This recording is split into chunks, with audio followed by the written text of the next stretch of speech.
I'm like in the best mood right now. This is great. This is fantastic. Yeah. It's really exciting to get to talk to a community like this one, because a lot of the time what we are doing is trying to persuade people that part of the moral life is to be in community.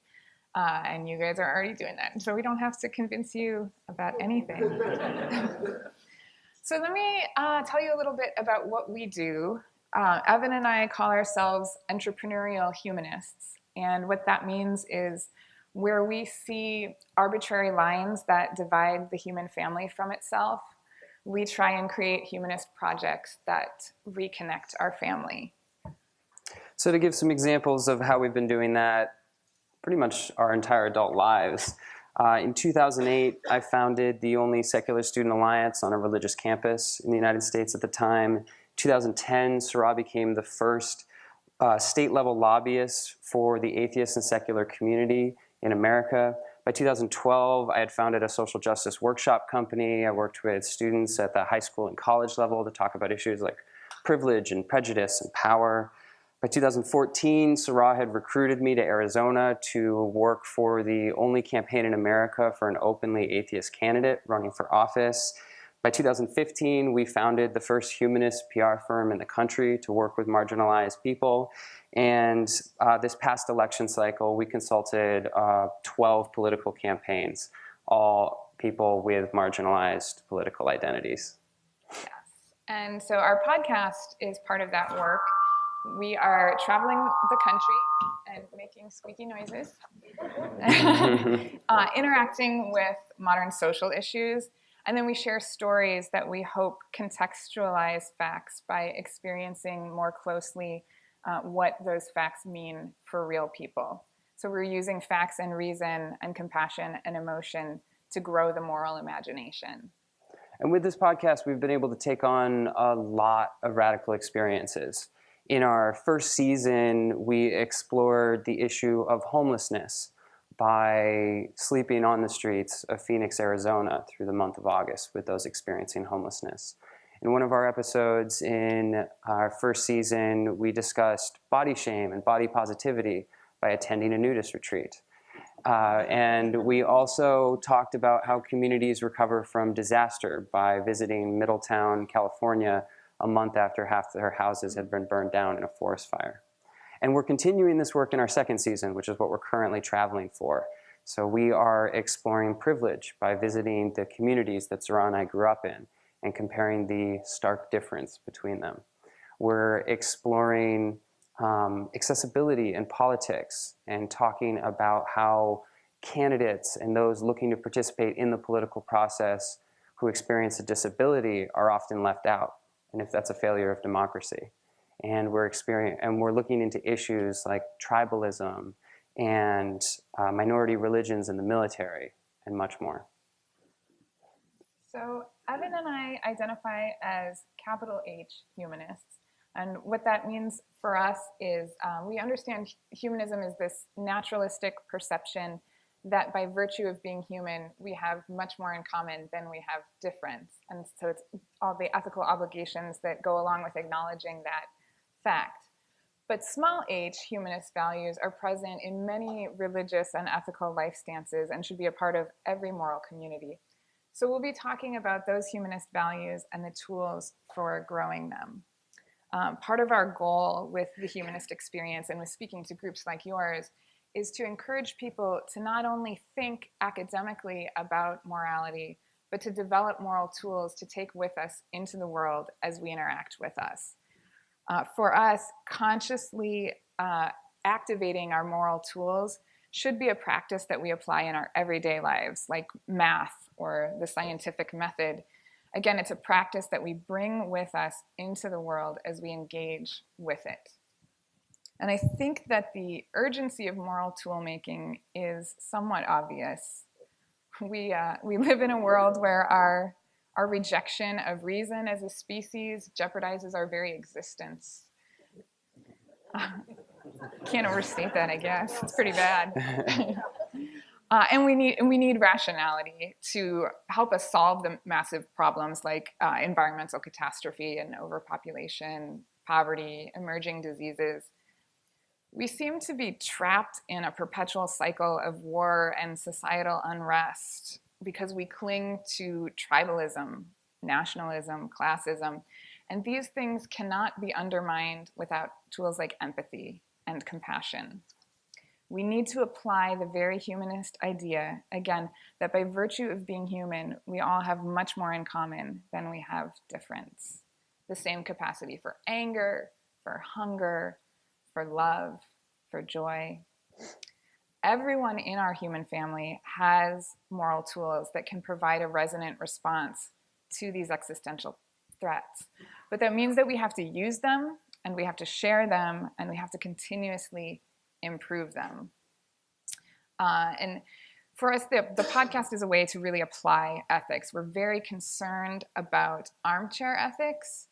The best moral tools affirm the inherent dignity and worth of all human beings, and we can't affirm the dignity and worth of human beings if we're not actively responding to their needs.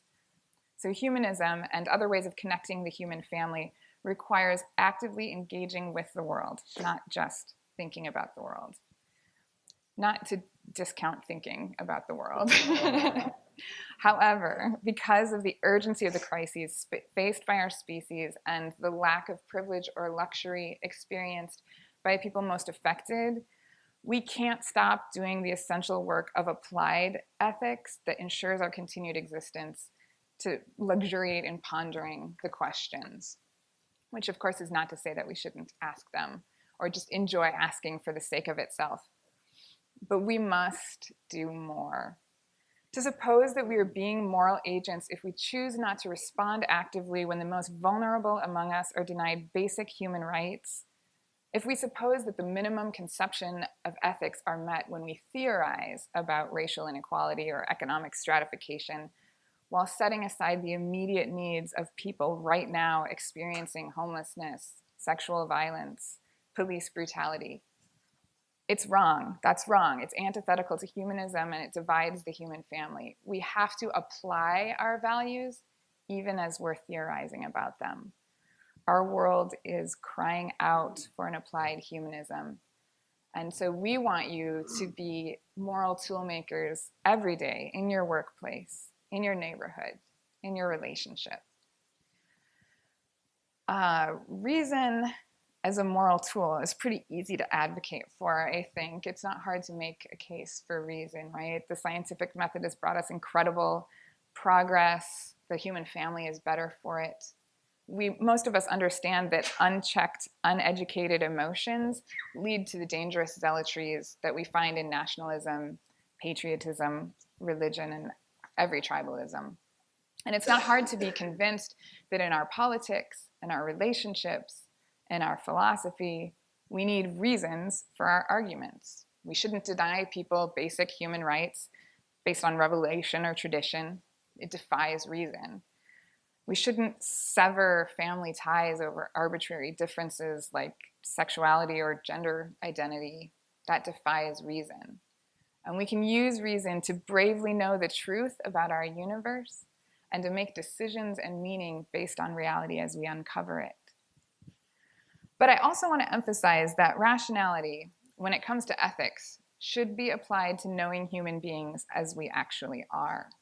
And we actually are very emotional creatures who have these physical chemical processes that we call feelings, and they translate into physical experiences in our bodies. They can be very good or very bad.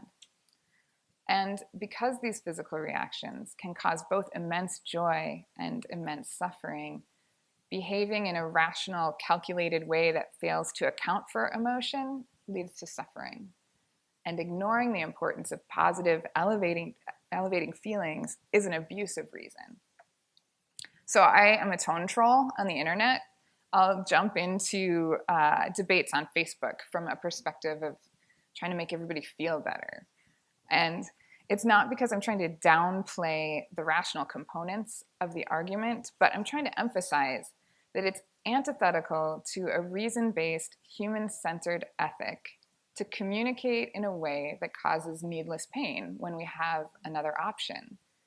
And that when we have the opportunity to communicate compassionately, it is usually more rational to do so, both because it reduces suffering and increases joy, but it's also more effective.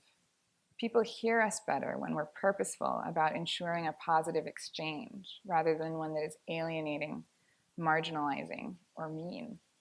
People trust us more. And we really need the trust of others if we're going to collaborate on making change. Being right doesn't help us use that information if we can't be effective in attending to people's wants and needs and values. So nurturing feelings can be a really rational response. And empathy is a great tool to help us with that. So as a moral tool, when I first started talking about and writing about humanism, I would refer to the rational and the compassionate as the head and the heart of humanism. But I actually think that was a mistake. The heart really just pumps blood. And while I understand that using the heart to refer to compassion is a metaphor, I think it may be a bad one. Because the heart is an unthinking organ outside of the head. This metaphor subordinates compassion to reason by implying that they live in separate houses, and that compassion is a feeling without cognitive content, while reason is the thing we do with our minds. That's not an accurate representation. Empathy and compassion have cognitive content. Empathizing is the process of creatively reconstructing someone else's suffering. It's a way of providing context to rational facts that we might otherwise fail to understand fully.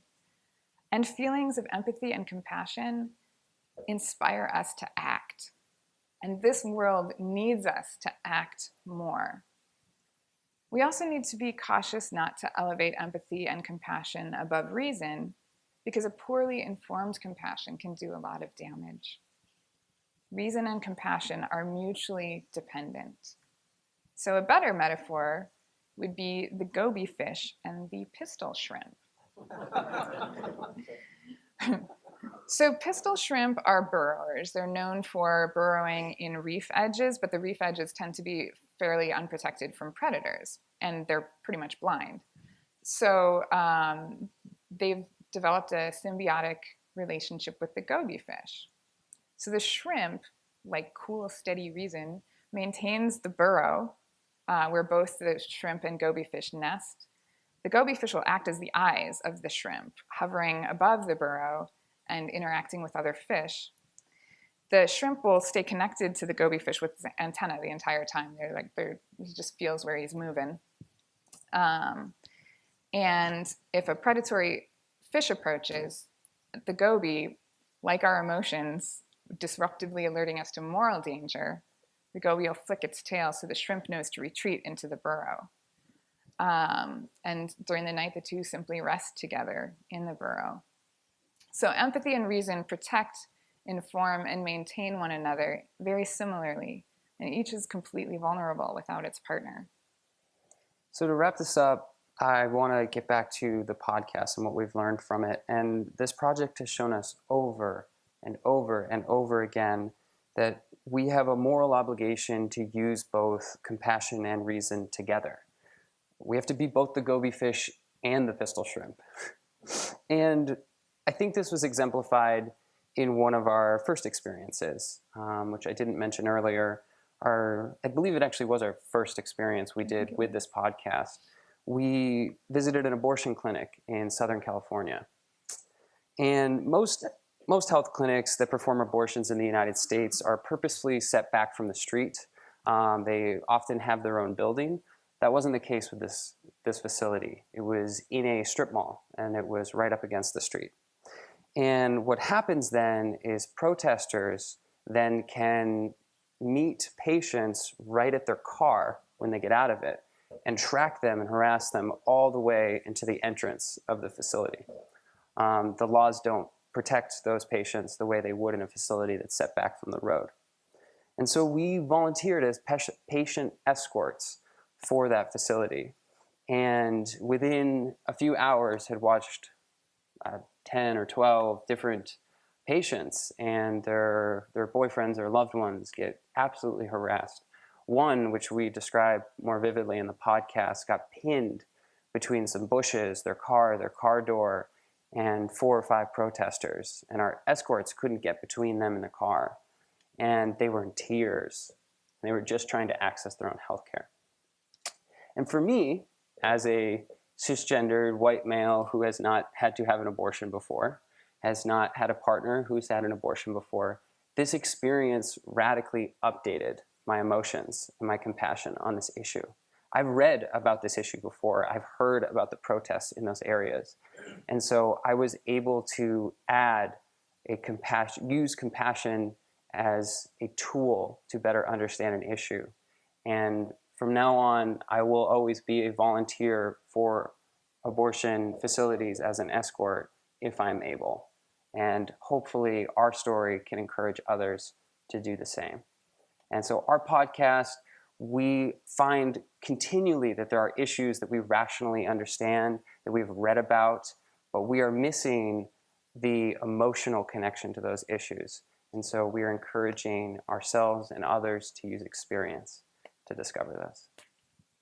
Humanistexperience.com is where you can find us. Yeah. And we'd love to talk with you guys about your experiences after today. Thank you. Thank you.